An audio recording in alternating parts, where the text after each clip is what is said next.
is, a lot of people feel that way. And so what happened was he heard me talk and he said, that seems to make a lot of sense. And what he did was he said, I always get a lot of stress, always wondering, am I doing something productive and worthwhile? And so what happened was he incorporated the daily contact commitment in his regime. And the thing that's important, and this is crucial, because remember before I spoke about the right mix of business, how people, salespeople and companies are at risk if people don't change behavior and begin to sell multiple products, diverse revenue streams. What he began to do was this, because he said, you know what?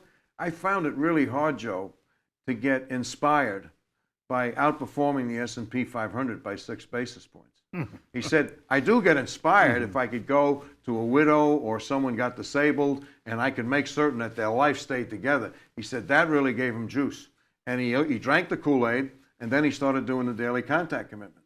And over time, he became one of the top producers, but more importantly, his mix of business changed. He became one of the top life producers and investors group in his area. And this is a gentleman that was from a ground zero, dead stop, had no insurance practice at all. No, he didn't. Now, he did have, one of the things he was able to draw on, and this is important, he had some situations in his family, and I'm not going to go through it, but some people got sick and had disabilities and whatever, so he observed it. But you know what? He was distant from it. That's, that happens a lot. Sometimes who we are and what we do are separate. We don't focus in on that.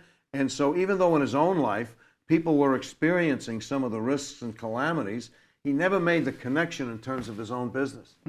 So that seemed to wear on him too. So that's where he began to think about, if I can focus in on the potential impact I have on others, make me feel better. And he assumed the daily contact commitment. What it meant was his commitment. He never told me what it was, but once he did it, at the end of the day, he didn't have to prospect anymore. He said, I had a success.